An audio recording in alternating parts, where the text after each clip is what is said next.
dijadikan boneka Jalangkung untuk proses pemanggilan arwah bayi Bajang tersebut. Jalangkung Calangset. Di sini ada pesta kecil-kecilan. Datang tak dijemput, pulang tak diantar. Dan ternyata syarat untuk memelihara bayi Bajang melalui media Jalangkung tadi adalah menyusui. Dan ternyata air ASI yang keluar dari Surati adalah darah. Assalamualaikum warahmatullahi wabarakatuh. Balik lagi di Jos Bloko Misteri bareng saya Aryo Kundo. Apa kabar kalian semua dimanapun kalian berada? Semoga senantiasa selalu diberikan kesehatan serta dilancarkan rezekinya. Oke, pada malam hari ini Jos Bloko Misteri akan menceritakan kisah misteri seorang keluarga yang saat itu di tahun 90-an dia mengalami kesulitan secara ekonomi dan pada akhirnya memutuskan untuk mencari pesugihan dengan media Jalangkung untuk memanggil arwah bayi Bajang atau anak ambar. Kisah ini diceritakan dan dikirim oleh salah satu subscriber Jos Bloko Misteri melalui WA saya untuk disamarkan tempat dan juga namanya untuk menjaga kenyamanan bersama. Dan tentunya semua cerita-cerita misteri di Jos Bloko ini selalu disamarkan nama tempat dan juga nama pemerannya. Seperti apa ceritanya? Penasaran? Langsung saja kita masuk ke ceritanya.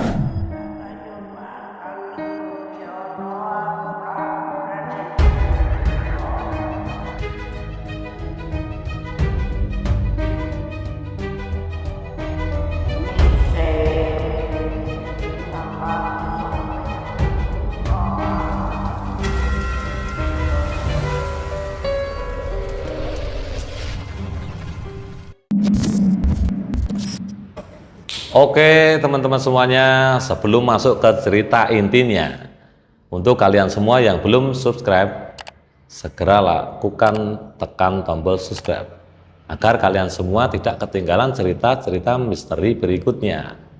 Seperti apa kisahnya? Kisah ini bermula dari seorang gadis yang bernama Surati. Selayaknya gadis di kampung yang hidup dengan sederhana. Pada saat itu, Surati masih duduk di bangku sekolah tingkat menengah atas atau SMA. Ceritanya, Surati sudah mengenal percintaan. Dan di kehidupan kampung Surati ini termasuk gadis desa yang pintar, berpendidikan. Di saat dia bersekolah tergolong siswa yang cerdas. Namun berjalannya waktu, Surati kenalah dengan seorang pemuda dari desa sebelahnya. Sebut saja namanya Suratman. Dan Surati dengan Suratman ini menjalin hubungan asmara yang tidak diketahui oleh kedua orang tua Surati. Dan Suratman ini seorang pemuda yang sudah bekerja di suatu perusahaan swasta. Dia seorang buruh pabrik. Suratman, sebut saja kekasihnya Surati ini, pada mulanya sering menjemput Surati waktu Surati masih bersekolah. Setiap pulang sekolah dijemput, diantar pulang. Namun kesalahannya tidak pernah menemui orang tua daripada Surati tersebut. Dan keesok harinya Surati ditegur oleh kedua orang tuanya karena keinginan kedua orang tuanya bahwa Surati ini diinginkan setelah selesai menyelesaikan sekolahnya di tingkat SMA, disuruh orang tuanya bekerja untuk membantu kedua orang tuanya untuk menopang ekonomi keluarga. Karena boleh dikatakan keluarga Surati ini juga bukan dari keluarga yang mampu. hidup di kampung sederhana, dan tidak hanya Surati, Surati mempunyai adik, masih mempunyai 3 adik dan masih mempunyai kakak. Dia 4 bersaudara. Singkat cerita, Surati nekat melanjutkan hubungannya dengan Suratman yang tidak direstui oleh kedua orang tua Surati. Pada kesempatan itu, Suratman menjemput Surati dengan diam-diam, tidak pernah mengenalkan dirinya kepada orang tuanya, dan tiba saatnya Surati dan Suratman ini menjalin hubungan yang ke tingkat dewasa. Karena terpaut usia yang sangat jauh, Surati masih usia remaja, usia 19 tahun ke 20, sedangkan Suratman ini sudah berusia 28 tahun, hampir 30, dan sudah bekerja di salah satu perusahaan menjadi buruh pabrik. Ngomong-ngomong, karena tidak disetujui oleh kedua orang tua Surati, nekatlah Surati melakukan hubungan layaknya suami istri. Dan pada akhirnya diketahuilah Surati ini mengandung anak dari kekasihnya tersebut. Disinilah awal petaka itu mulai. Setelah Surati tidak bisa menyembunyikan keadaan Surati yang semakin hari semakin membesar perutnya, diberanikanlah Surati ngomong kepada ibunya.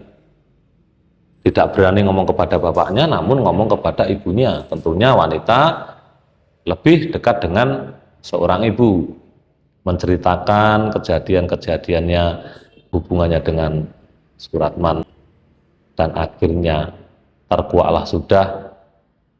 Tidak kuatnya ibu Surati, terpaksa ngomong sama suaminya, "Pak, anak kita, bapak dari Surati sudah menduga bahwa kejadian yang tidak mengenakan terjadi di sini. Bisa enggak bisa malam hari itu Surati disuruh oleh bapaknya memanggil kekasihnya tadi. Dipanggillah Suratman untuk menghadap kepada bapaknya.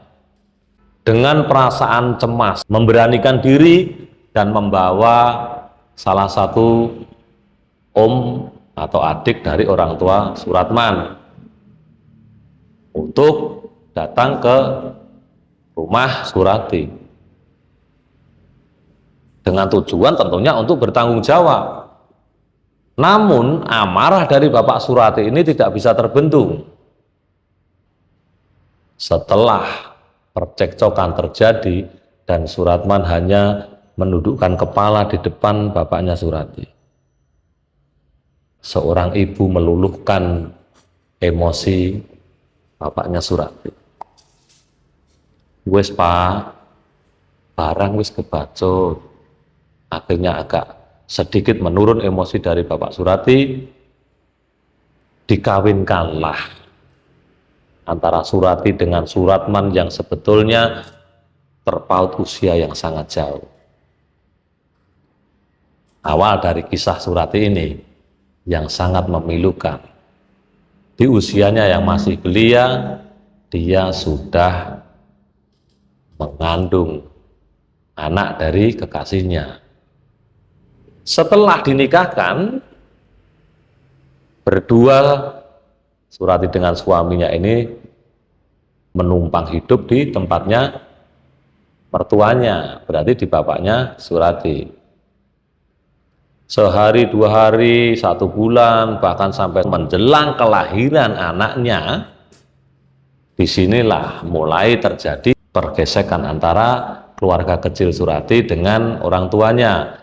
Karena di rumah tersebut tidak hanya ditempati bapak, ibu, dan juga Surati, masih ada kakak-kakaknya. Karena hanya masalah sepele, untuk biaya persalinan pada saat itu dengan keadaan suami Surati yang hanya seorang buruh pabrik, katakanlah di tahun 90-an, gaji seorang buruh pabrik itu bisa dibilang cukuplah hanya untuk kehidupan sehari-hari, dan sedikit ada tabungan untuk persiapan persalinan anak pertamanya. Kandungan sudah mulai tua ini, kandungan Surati sudah beranjak ke 9 bulan, hampirlah Surati melahirkan. Orang tua Surati tidak tega melihat itu, melihat ekonomi yang belum bisa untuk menatap kehidupan ke depan dan juga mempersiapkan kelahiran anaknya.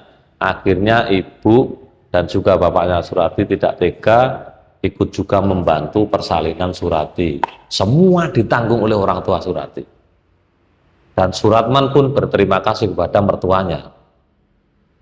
Tapi setelah kelahiran si bayi daripada Surati tadi, dari orang tua sudah sedikit bercekcok dengan Surati dan suaminya, masalah nama. Akhirnya diputuskanlah yang memberikan nama anak Surati ini adalah suaminya. Anak pertama Surati dinamakan Agus. Menjelang Agus berkembang menjadi balita, yang asik-asiknya seorang nenek dan kakek melihat cucu pertamanya yang sebetulnya pada awalnya tidak disetujui oleh orang tua tersebut. Setelah keluar cucunya, suasana sudah menjadi cair. Bapak Surati sudah mulai berbicara enak dengan suami Surati. Kadang anaknya lebih sering dengan kakek dan neneknya, karena suami Surati ini setiap pagi dia berangkat kerja, sore baru pulang, aktivitas rutinitas setiap hari seperti itu. Dan dengan hasil yang pas-pasan, permulaan kejadian perselisihan antara keluarga kecil Surati dengan orang tuanya di sini. Ada suara-suara sumbang dari orang tua Surati, karena untuk menopang ekonomi sehari-hari tidak bisa mengandalkan hasil dari suaminya. Surati kadang memberanikan diri untuk pinjam dengan pinjaman bank plecet atau bank keliling harian. Disinilah orang tua Surati sering berbicara agak tidak enak yang didengarkan oleh suaminya Surati. Usia anak 1 tahun, Surati tiap malam terdengar oleh adik dan juga kakaknya selalu bertengkar dengan suaminya karena faktor ekonomi. Kejadian pada malam hari itu didengar oleh orang tuanya juga, bahwa uang yang dikasihkan, dinafkahkan kepada Surati merasa tidak bisa untuk menopang kehidupan sehari-hari. Bahkan juga ikut membantu membayarkan listrik, tagihan listrik di rumah mertuanya, tentunya di rumah bapaknya Surati. Pada akhirnya kejadian yang tidak mengenakan tersebut memutuskanlah Surati bilang kepada suaminya, "Mas, kalau tiap hari kita seperti ini didengarkan sama orang tua, kita pindah aja dah."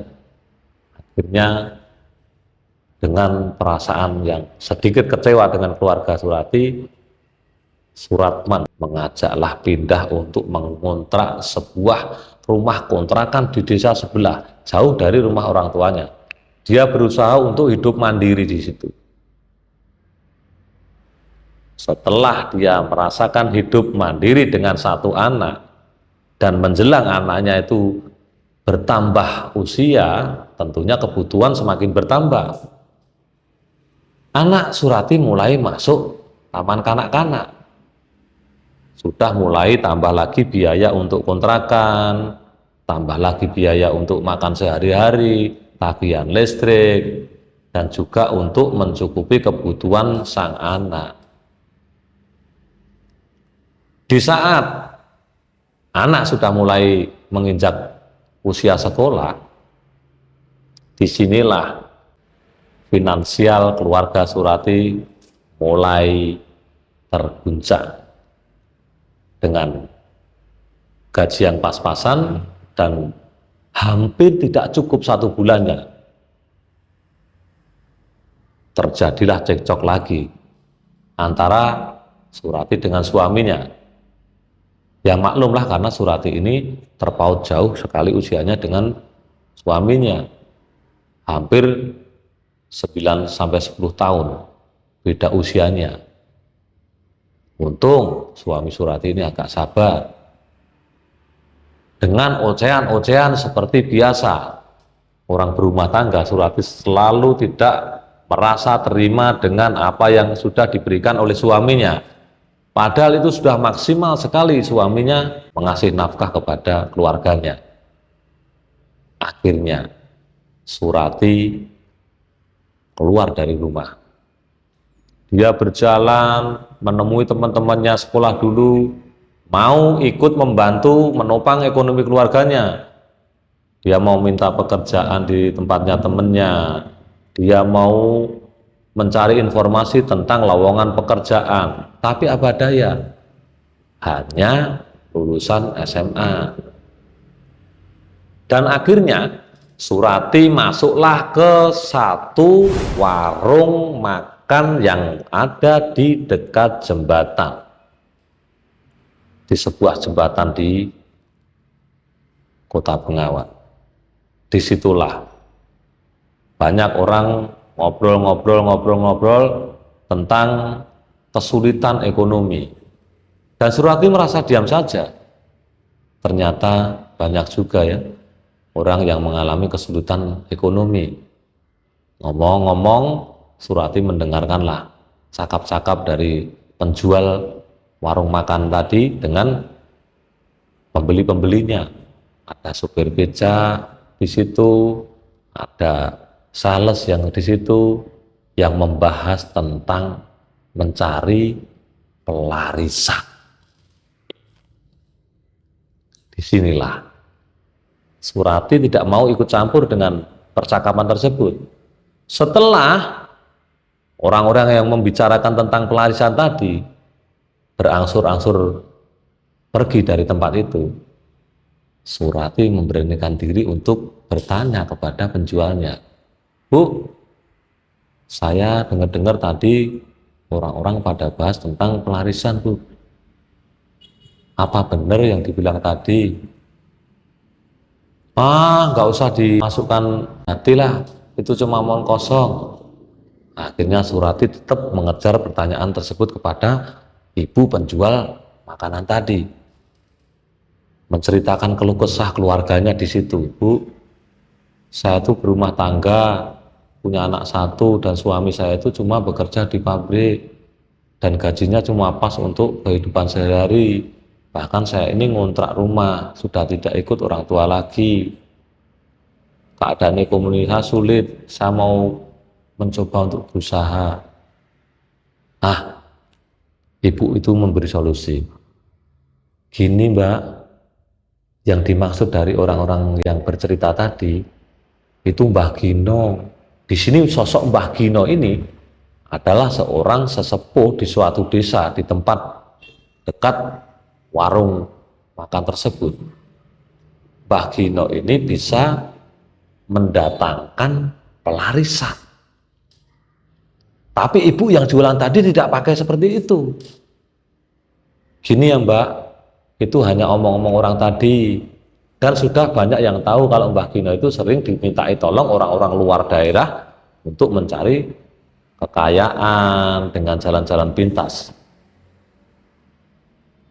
Nah, setelah dapat informasi dari ibu warung tadi dan diberikan nama serta alamatnya Mbah Gino, diam-diam Surati ini merekam semua pembicaraan masyarakat yang ada di warung tadi. Pulanglah Surati ke rumah kontrakannya. Waktu sekitar jam 5:05, berbarengan dengan Suratman yang pulang dari pabrik. Dan setelah masuk ke kontrakan, selang beberapa menit, suaminya datang dan memberikan kabar yang tidak mengenakan. "Bu, saya kena pengurangan karyawan, saya kena PHK." Pecahlah tangisnya Surati di saat itu. Sudah di saat bekerja saja tidak bisa menopang ekonominya sehari-hari dan kebutuhan-kebutuhannya, Ditambah lagi di saat tahun 90-an itu ada krisis moneter, pengurangan karyawan. Termasuk Suratman ikut di PHK. Pusinglah satu keluarga itu. Pada malam harinya, Surati ngobrol sama suaminya. Pak, kalau kita gini terus, tabungan yang hanya sedikit demi sedikit dikumpulkan oleh suaminya Surati, tidak bisa untuk bertahan hidup lama-lama. Akhirnya berceritalah Surati kepada suaminya bahwa di saat Surati di warung tadi mendengar seorang sesepuh paranormal yang namanya Mbah Gino itu bisa menolong dengan cara mencari pelarisan. Akhirnya memutuskan satu keluarga ini untuk membangun usaha kecil-kecilan. Karena Surati juga hidup di perkampungan, dengan kemampuan sebisanya dia memasak, akhirnya memutuskan membuat usaha warung bakso di rumah kontrakannya. Dengan tekad Surati dan suaminya, karena anak sudah menginjak sekolah TK dan akhirnya mau ke SD, kebutuhan semakin meningkat. Akhirnya memutuskanlah membuka usaha warung bakso. Satu hari di saat buka warung bakso itu paling cuma 5 mangkok. 2 hari tidak lebih, bahkan malah kurang. Sampai sebulan. Otomatis modal ini mulai bersurut. Nah, di sini Surati mulai ingat dari cerita-cerita yang didengarkan di warung pada saat itu. Bahwa dengan berusaha seperti ini, kalau tidak pakai lambaran istilahnya, dia tidak akan maju. Setelah 1 bulan stuck dengan berjualan bakso, akhirnya Surati dan suaminya sudah merasa frustasi. Teringatlah Surati dengan obrolan kala itu di warung tentang Mbah Gino. Berdiskusilah Surati dengan suaminya untuk mencari alamat Mbah Gino, yang katanya Mbah Gino ini bisa mendatangkan pelarisan. Berangkatlah malam itu Surati dengan suaminya, dengan meninggalannya di rumah. Surati menaiki, di Jawa itu namanya sepeda jengki, ke tempat Mbah Gino. Sekitar jam setengah 10 malam sampailah di tempat Mbah Gino. Surati mulai mengetuk pintu Mbah Gino. Tak tak tak tak tak tak. Nuwun. Sampai 3 kali barulah Mbah Gino membukakan pintu, dan belum bertanya, belum menceritakan permasalahannya Surati tentang kesulitan ekonomi dan tentang dagangan warung baksonya. Mbah Gino sudah bisa menebak. Mlebu nduk, kata Mbah Gino. Masuklah kamu. Masuklah Surati ke dalam rumahnya Mbah Gino. Dipersilakan duduk dengan suaminya tanpa tanya apapun Mbah Gino. Langsung Mbah Gino memberikan arahan kepada Surati. Kowe arep golek pelarisan to, Nduk? Nggih, Mbah. Surati menjawab. Kowe siap karo resikone? Sampun, Mbah. Kula pasrah borong kali sampean. Surati bilang sama Mbah Gino. Udah, Mbah, saya sudah nekat karena sudah saya pertimbangkan dengan suami. Dengan sisa uang yang ada di rumah, tidak bisa menopang kehidupannya. Dan akhirnya memutuskan memberanikan diri untuk senekat itu mencari pelarisan di tempat Mbah Gino. Sampailah Mbah Gino memberikan persyaratan-persyaratan yang tidak begitu sulit, namun sedikit menyeramkan.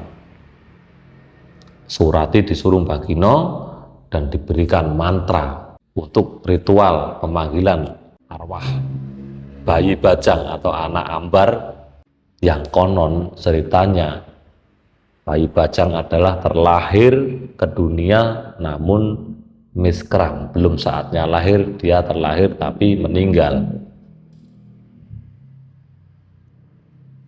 Pulanglah Surati dengan suaminya kembali ke kontrakannya, dan akhirnya malam itu juga tidak boleh mampir ke tempat apapun. Setelah pulang dari rumahnya Mbah Gino sudah bilang kepada Surati dan suaminya bahwa setelah dari rumah Mbah Gino pulang ke rumahnya tidak boleh mampir kemanapun.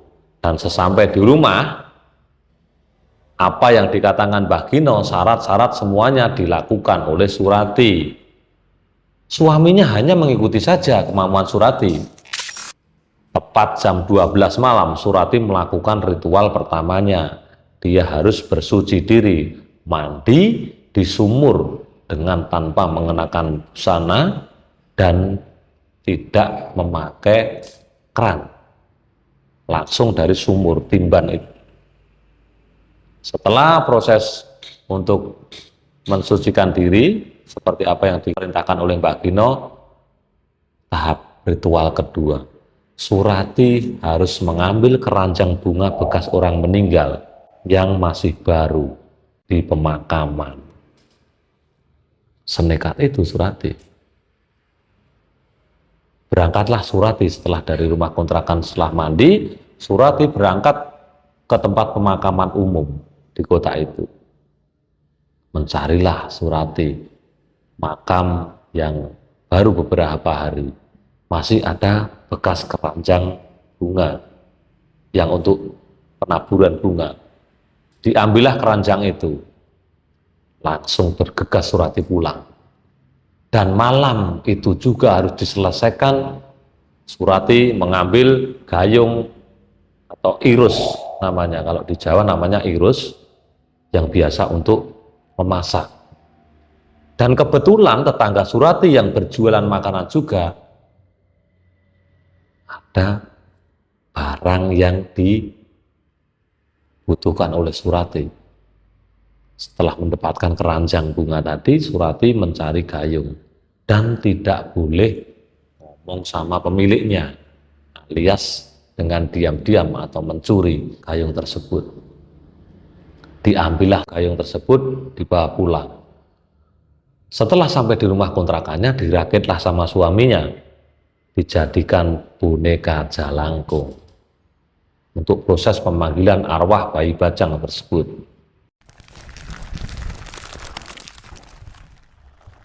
Tepat dengan semua syarat-syarat yang diperintahkan oleh Mbah Gino, Surati mempersiapkan semua syarat di bawah tepat wuwungan atau penuwun. Biasanya rumah di Jawa itu ada penuwun. Proses pemanggilan arwah Bayi Bajang menggunakan media jalangkung dilakukan oleh Surati dan suaminya. Dengan beserta mantranya yang diberikan oleh Mbah Gino, Surati tepat malam hari itu melaksanakan ritual pemanggilan arwah dengan mantra Jalangkung Jalangset. Di sini ada pesta kecil-kecilan, datang tak dijemput, pulang tak diantar. Seperti jalangkung-jalangkung yang ada di film-film. Datanglah arwah Bayi Bajang tersebut memasuki media jalangkung dengan hembusan angin yang sangat kencang sekali, dan perasaan takut, cemas, dan gelisah Surati dan suaminya tergambarkan di ekspresi wajah Surati dengan keringat yang bercucuran, takut hadirnya itu. Biasa kan jalangkung dikasih kapur tulis, dikasih papan tulis untuk berkomunikasi. Tapi kali ini arwah yang masuk ke media jalangkung Surati tidak bisa apa-apa. Ditanyakan oleh Surati, disuruh menulis, akhirnya jalangkung hanya menggoyangkan medianya. Arwah tersebut tidak bisa memberikan isyarat kepada Surati. Ternyata keesokan harinya Surati kembali lagi ke rumah Mbah Gino. Singkat cerita ini sampai ke tempatnya Mbah Gino. Surati menceritakan apa yang sudah dilakukan pada malam hari itu. Mbah, semua tahapan sudah kita lakukan dan arwah tersebut sudah datang, namun tidak memberikan isyarat apapun. Terus harus bagaimana, Mbah? Mbah Gino menjawab, kowe tenang Nduk, bocah kuwi bakal ngewak-ewaki anggonmu golek pangan. Wis kowe baliya setiap jam 12 bengi lakonono apa sing tak perintahke.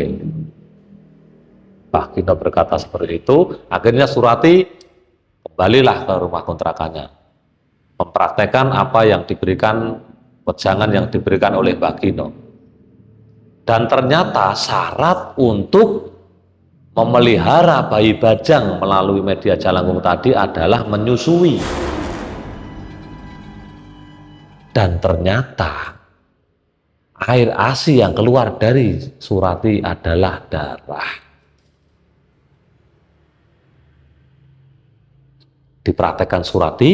Setelah mempraktekkan hal tersebut, keesokan harinya mulailah membaik secara ekonomi, dagangannya semakin laris, pelanggan berdatangan dari berbagai arah. Yang tadinya satu hari itu cuma habis 5 mangkok, 6 mangkok, setelah melakukan ritual ini, Surati berjayalah. Bahkan warung-warung di sekitarnya sempat iri setelah Surati melakukan ritual arwah anak ambar atau bayi bajang tersebut.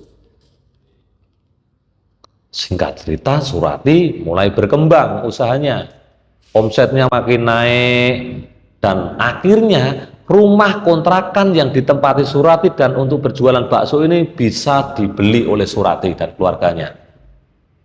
Dan dibangunlah rumah itu sedikit mewah, dan warung bakso yang dulunya cuma pakai gerobak dan tenda sekarang menjadi warung bakso yang besar, bersih, layaknya restoran.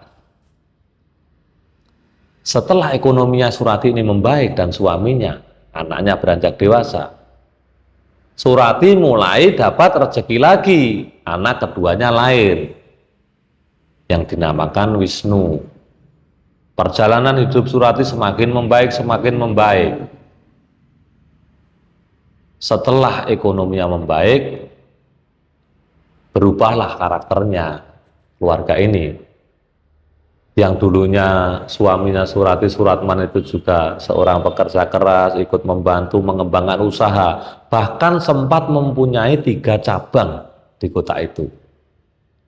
Dia mempunyai 3 cabang, di mana-mana anak buahnya sudah banyak, sudah bisa beli rumah, sudah bisa beli mobil.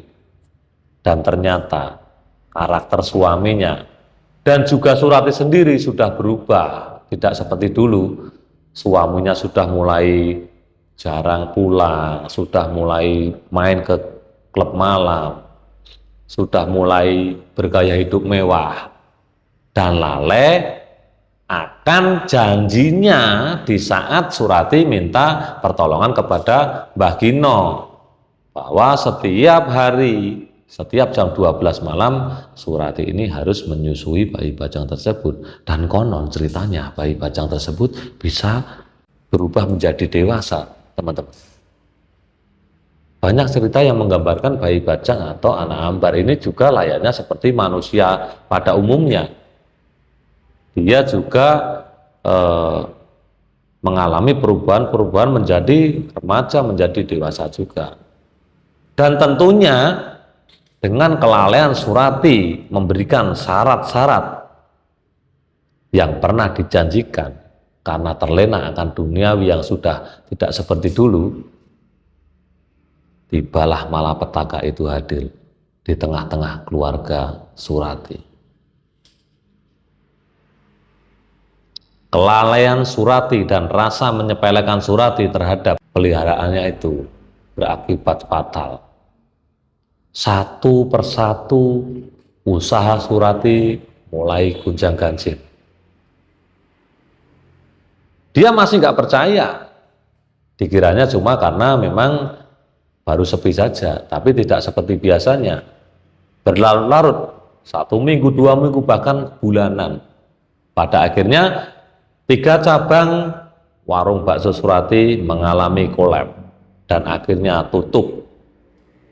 3 cabang ini adalah tempat yang dikontrak Surati. Ada 1-2 tempat yang memang miliknya sendiri. Dan pusatnya warung bakso yang sekarang di rumahnya sendiri itu pun kena imbasnya. Surati mulai panik. Teringatlah Surati dengan janjinya dulu. Kembalilah Surati bersama suaminya menemui lagi Mbah Gino. Tanpa panjang lebar, Mbah Gino langsung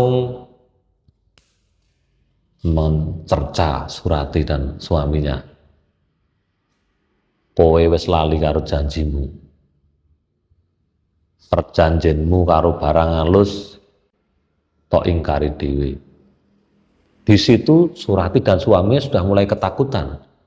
Dia ingat memang akhir-akhir semenjak ekonominya membaik di tahun itu, Surati mulai mengabaikan bahwa semua hasil jerih payah yang diterima oleh Surati pada saat itu adalah hasil dari persekutuan dengan makhluk halus yang ceritanya itu adalah anak ambar atau bayi bajang.